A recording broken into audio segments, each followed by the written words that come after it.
call the July 9th Hays City Commission meeting to order. Everybody's had the opportunity to look at the minutes. Any changes? I have none. No. None. Citizen comments. Do we have anyone? It doesn't look like it. Have nothing on the consent agenda. No unfinished business. 45th and Vine improvements, protected left turn. Mr. Brown.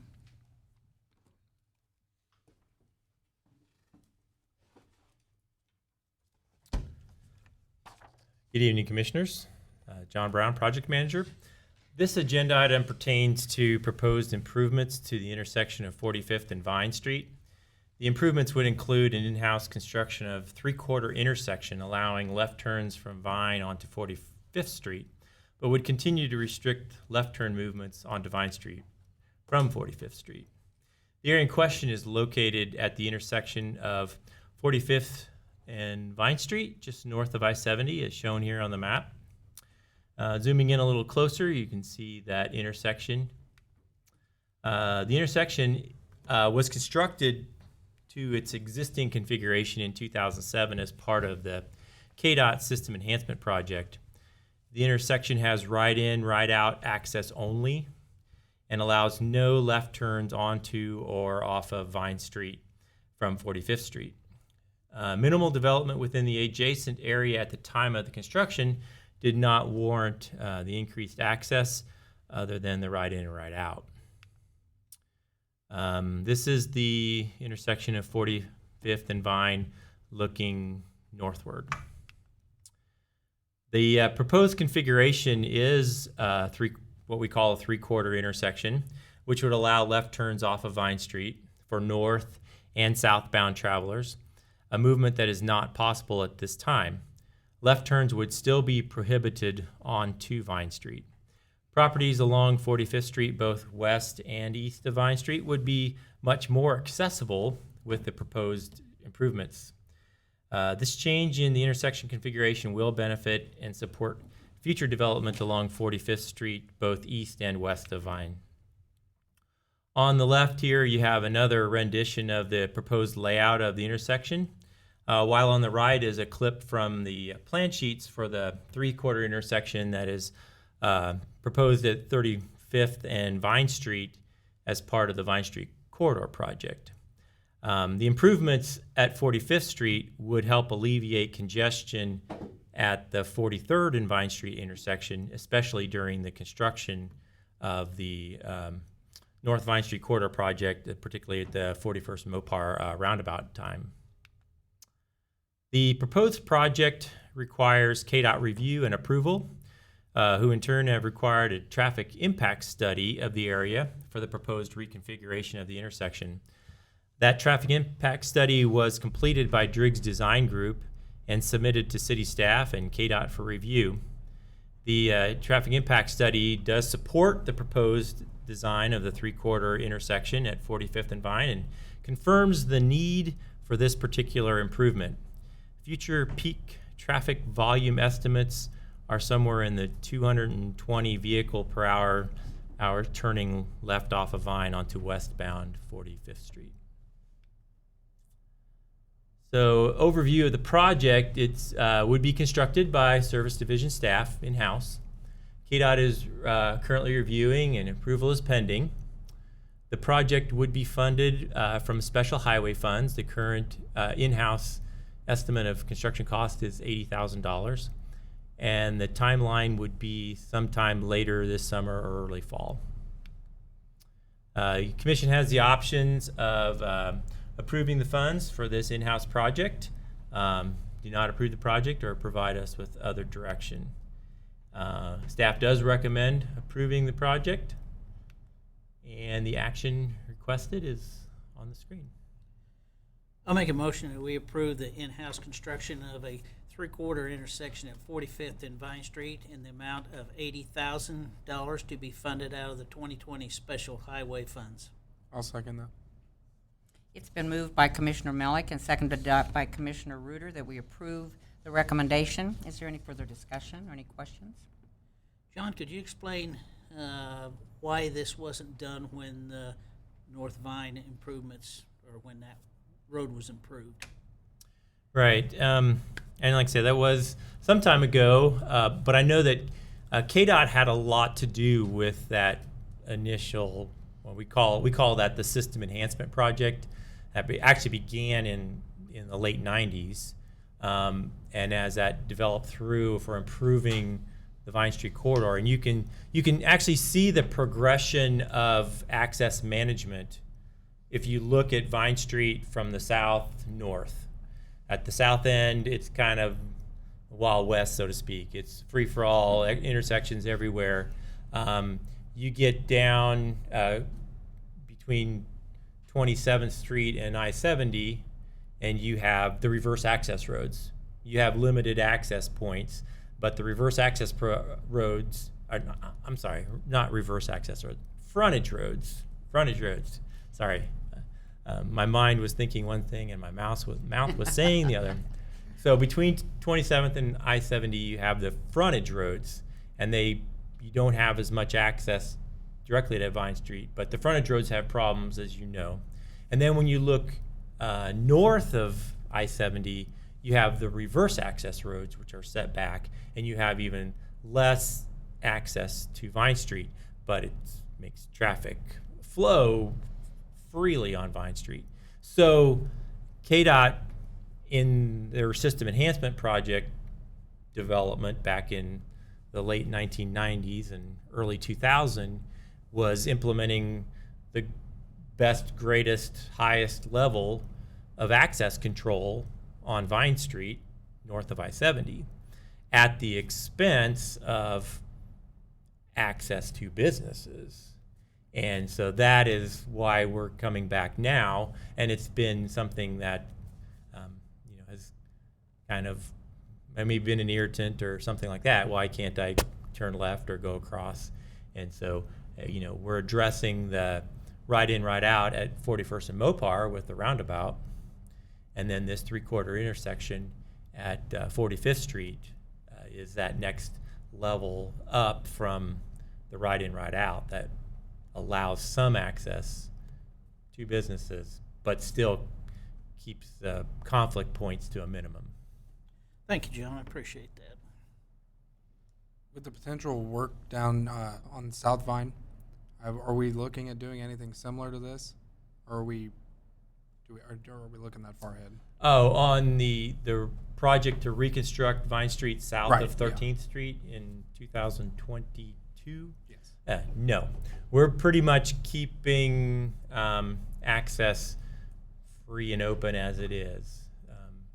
We just have lower volumes of traffic down at that end of Vine and don't really see the need to restrict the access any more than it is.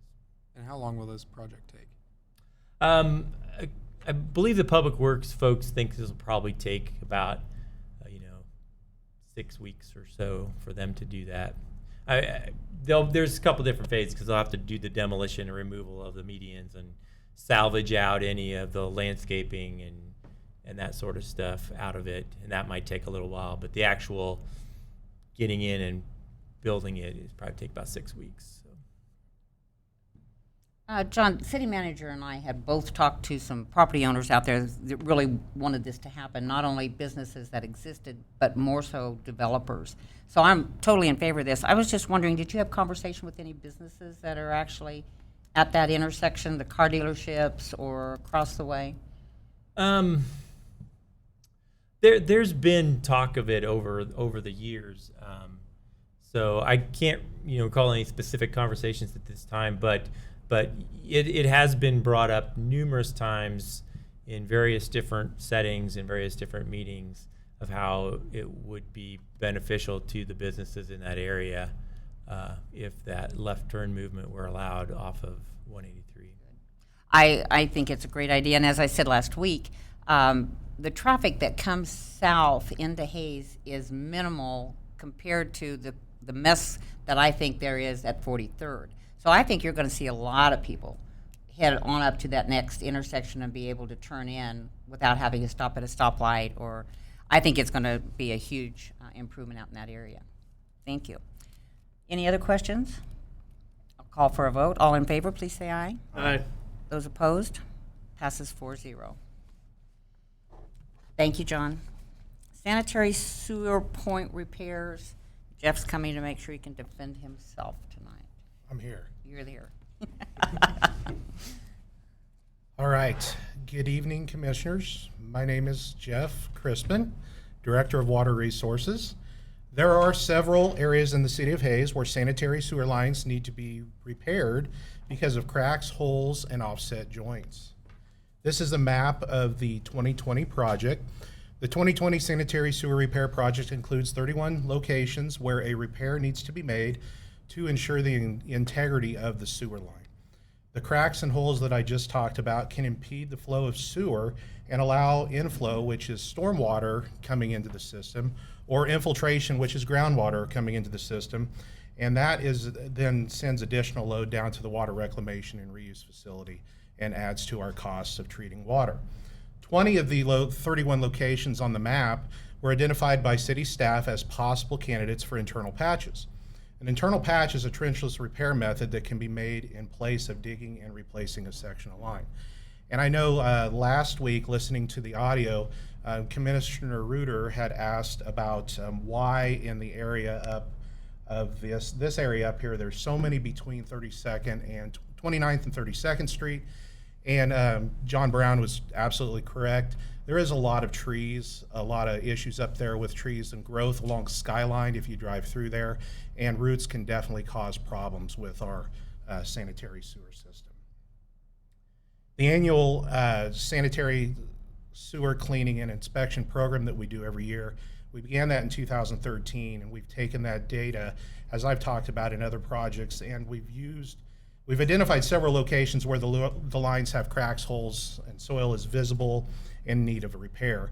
And as you can see there, in 2018, we completed 30 point repairs in the system. That was with a local contractor at $218,000. All of those were dig and replace repairs. We decided when we were talking about this program that we would like to do some lining of some areas. So in 2018, those 30 are the worst of the worst in our system. Those are abandonments where the camera couldn't get through.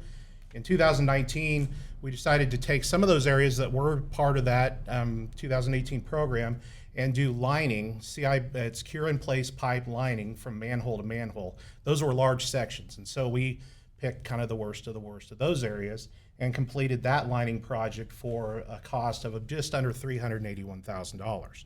So for 2020, we wanted to try to do some patches of some individual areas rather than need to do any lining from manhole to manhole. Just a few pictures that kind of show some of the issues. And I know it's a little bit tough to see, but I think it does paint a pretty good picture for you.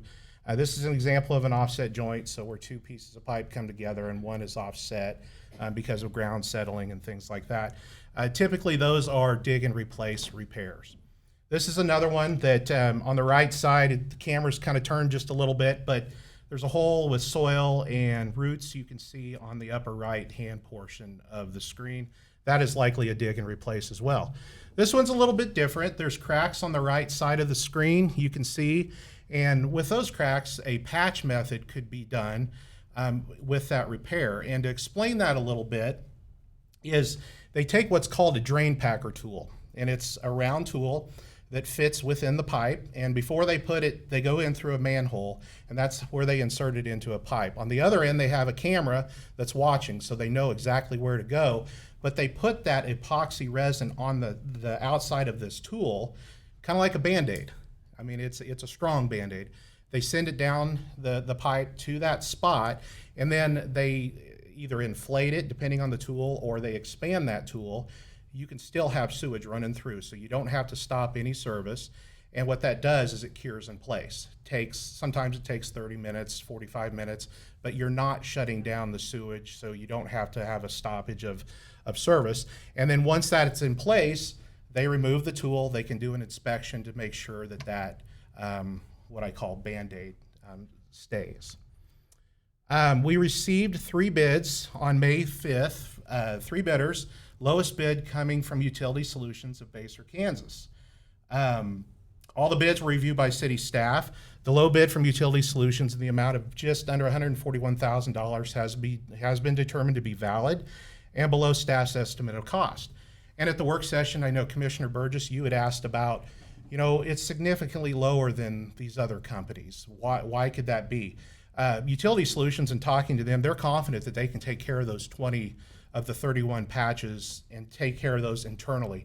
The other thing about doing an internal repair is you're not disrupting a road, you're not replacing concrete, you're not replacing all the fill material, and you could have services that are still, you know, vehicles could still be driving by while you're completing that internal repair. So it does save some cost. And M&D and Mayor basically had put out that they were big and replace that 31 of those repairs. The current schedule completed by the end of this year, so December 31st. I know another question that had been asked last week was, will they come in, do a few repairs and leave and then come back? And the answer is no. They'd like to do one mobilization, come in, do their repairs, and then get them done and then leave town. So we don't have an individual start date, obviously, because we would like to see this awarded tonight, and then we could work on those, but by the end of the year. Also with this project, the project would be inspected by the Office of Project Management with Curtis and John assisting, so I do appreciate their efforts. Like I've also said, they're confident they could repair 20 of the 31 locations. The other thing about this project too is most of the pipe of all the 31 locations, 28 of them are 8-inch sewer lines. So 28 of them are 8-inch, and then we have a couple of the locations, like on Highway 40, that are a little bit larger lines, 22 21-inch repairs, and then we also have a 12-inch repair. But for the most part, it's all 8-inch lines. We did some work on calling on references. Both John and myself had called reference on some of their work. Utility Solutions has pretty large list of references. They have done work like this before, so we're confident that they can complete those internal patches. And as you heard last week, they did a little bit different project for us, but they have worked with us in 2013 on some storm sewer lining. This is the financial portion that discusses the project. What we feel like is bidding out 30 repairs each year is adequate and manageable. This is because we have other projects going on, not only in my department. So you have sewer line cleaning and CCTV work. We have manhole rehabilitation, which I'll probably come back in the next couple months with that project for you. We also have other scheduled maintenance, let alone all the other projects that we have. And when we're trying to inspect those in-house, 30 seems to be a pretty manageable amount to be able to take care of. After reviewing historical prices, as I showed you in 18 and 19, we've adjusted the budget from 2021 going on to just $250,000 instead of budgeting for $400,000. So tonight, if you choose to accept, we have accept the low bid from Utility Solutions, direct us to another option, or do nothing. And obviously, I recommend that we award the bid to Utility Solutions. And this would be the action I would request. I'll move to authorize the city manager to enter a contract with Utility Solutions in an amount not to exceed $140,950 for sanitary sewer point repairs to be funded from water reclamation reserves. I'll second. It's been moved by Commissioner Burgess, seconded by Commissioner Melick, that we award the bid. Is there any further discussion or questions? Jeff, you said that, or I was watching on here, that most of this, the ones that you showed, were clay pipe. Mm-hmm. Would we be better off to line those clay pipes, or do you feel like once we go in and do these patches, we won't be having a number of other places in there that on those same lines that end up coming through? The clay pipe tends to be very, very strong and very good. So the patches will work on different types of line, whether it be PVC or on the VCP, the clay pipe. We are confident that it'll work just fine, and we don't have to do any lining. That's why when we did the 2019 program, when you look from manhole to manhole and you have crack, and it's too much to just do individual patches, and we did those long sections of lining. Now we're at those points that they're not from manhole to manhole so many. We took care of those in 19. So now it's taking care of those individual spots, and the patches will work. They will work. Thank you. Yeah, on the question that I asked before on the low bid, they think they're going to be able to probably dig to 10 of them, the other 21 not dig. But if they come here and they start working on these things and they find out they are having to dig through 11, 12, 15, we're holding them to this bid. Yes. And that's on them. Yep. The additional cost on them for having to dig out Yeah. more than they think. Yeah, and they've in the calls that I've made to some of these communities that they've done them, they were very successful. And the other, you're getting, it's not just a patch and then pull everything out and you're gone. They're doing an inspection to make sure that it's held. But the reality is some of these cracks that are needing to be repaired and patched, they may have been there for quite a few years. So they're not necessarily new issues. So I'm very confident that they'll be able to take care of these. Along that area, that 29 to 32nd again. So if that is a lot of just tree issues or intruding on them, is that something that once they're done patching them in a few years, we're going to come back, have the same issue again? We have in our maintenance, we have what we call a maintenance route, and that's one of the areas that we typically go in, maybe once in a while, quarterly we'll go in into certain areas that we know roots can be an issue, and we do a treatment. We put a chemical in the sewer line that actually treats it. So sometimes the roots do more damage to the pipe. So it's beyond us just doing treatment, and you have to do some repairs. But that is an area that is on our radar, on our maintenance list, to continue to watch and treat the roots. Hearing no further questions or comments, I'll call for a vote. All in favor, please say aye. Aye. Opposed, same sign. Passes 4-0. Thank you, Mr. Crispin. Thank you. Nice to have you back. It is nice to be back.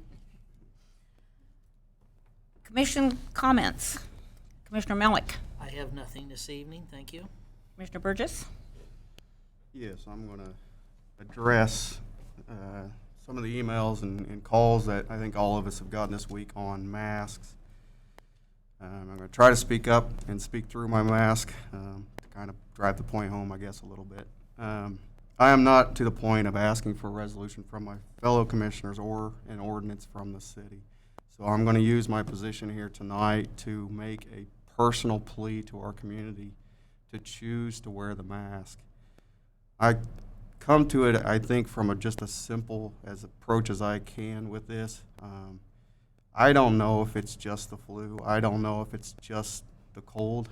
What I do know is I don't want to find out, and I don't want our community to find out what spread looks like, and I don't want to find out what hospitalizations look like or death toll, as minor as it is. I don't want to find out. And so that's why I'm asking as a personal plea to please wear the mask. I'm asking a personal plea for those that can't wear the mask. I have a 2-year-old son who has a heart condition, and he's gone through flu season. It's not a big deal. The doctor has told us he does not want to get this with his conditions. He can't wear the mask. And it's not because he has a heart condition or because he can't breathe through a mask or something like that. It's because he's 2. And if he puts a hat on and he wants to pull it off, he has hearing aids, he pulls those out all the time. If you try to put a mask on a 2-year-old, regardless, they're going to pull it off. I have a 4-year-old who doesn't have any other underlying conditions, but he's also 4 and kind of the same thing. It's very difficult to get children to wear the mask. I have a 9-year-old, he wears it because I tell him to. And so for those that comment, well, wear the mask if you want to, don't wear it if you know. I'm asking the community to come together for those that can't. There are those. I have a grandfather that's 91 years old who's in a care home, and he has been in lockdown since March. That is giving up your freedom. He has not seen anybody in his room since March. They don't even allow the other residents within that facility to visit each other. He has 40 great-grandchildren. He's had 2 more born in since March that he has not been able to see. That is giving up personal freedom by no choice of your own. So for those people that are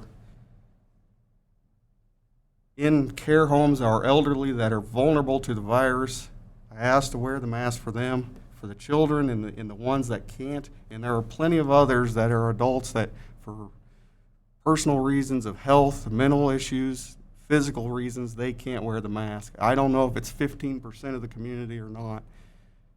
But I ask our community to come together, and I see giving up this personal freedom for the greater community freedom to allow all of us to be able to go out.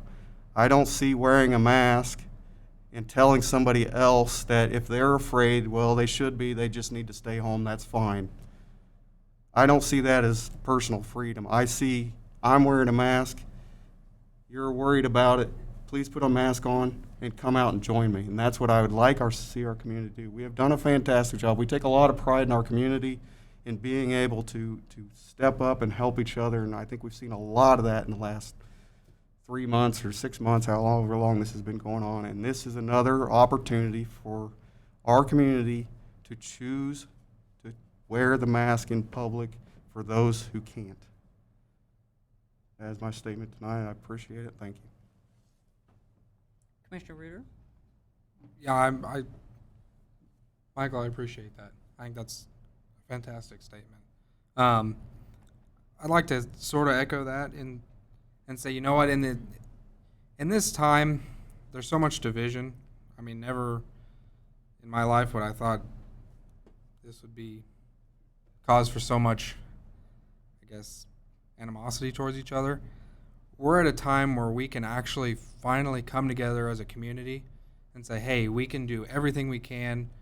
If I don't agree with you, if I do agree with you, let's work together and be the standard for Western Kansas of, you know what, I want to take my health, my family's health, and the health of my friends and family and my neighbors all into account and do what I can. Respect everyone's decision on what they would like to do with their businesses who are saying, we're requiring a mask. We want you to come in, do business with us. We ask you to do this small thing for us. Respect these businesses' decision. Do what you can, and wear the mask. It can be an inconvenience sometimes. I'm not a huge fan of wearing them. I don't like stuff on my face, but I will do it because that's a small price to pay for allowing our economy to continue to go strong like it has been.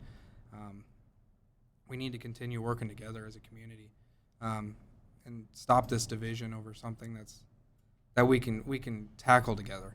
I know Hayes is such a strong community, and we can do it. So that's kind of my position on the masks. I'm kind of the same way. I don't feel at this moment we should do a resolution and mandate to force people to do it. I think people, if you really know what you're looking for, research CDC, research KDHE, contact our local health department. They'll tell you that these things actually, they can work. Social distance when you can. When you can't social distance, the mask can help mitigate some of the spread. Wash your hands. Don't touch your face. Try to avoid large mass gatherings as much as possible. And if you can't, wear a mask. Take precautions. Wash your hands. Carry hand sanitizer with you. Whatever you can do to keep yourself and your family safe. That's about it on my stance. Appreciate it. The commissioners all have their masks. We came in our masks this evening, and we're honoring that position. We were able to social distance, so we took it off for now. I'm looking at this both from a humanitarian and economic standpoint. Everything the commissioners have said, addressing the right thing to do, I totally agree with. I think people should be wearing masks. I think that I actually had a conversation from somebody outside of our community today that said if they came into our community to shop, which they normally do, and there wasn't consistent use of masks, they probably weren't coming back. That concerns me a lot. The second piece that really concerns me from an economic standpoint is what's going to happen when the school district starts school and has to make a decision of what's going to happen with the schools. And that's just a short month away. The economic impact of that can be just as strong as shutting down our economy, which I don't think anybody will ever do again like we did it the first time. But this can be just as bad. If we have to keep parents at home, if they can't be at their jobs, if they can't support their families in that way, the economic impact on this community is going to be huge. I don't like it. It fogs up my glasses. But Commissioner Mellick gave me a way to fix that tonight, so I'll work on that. But I will be using this mask when I cannot social distance, and I really plead with this community to do the same thing. I've talked to people in the medical field, and they said it's our best line of defense is to have this mask on if you cannot social distance. I have a lot of respect for the people I talk to. I have as much respect for the commissioners, and I think your statements were well made, and I appreciate all of you. Please, I beg in our community, let's take care of this community like we always have before. Any executive session need? Meeting's adjourned.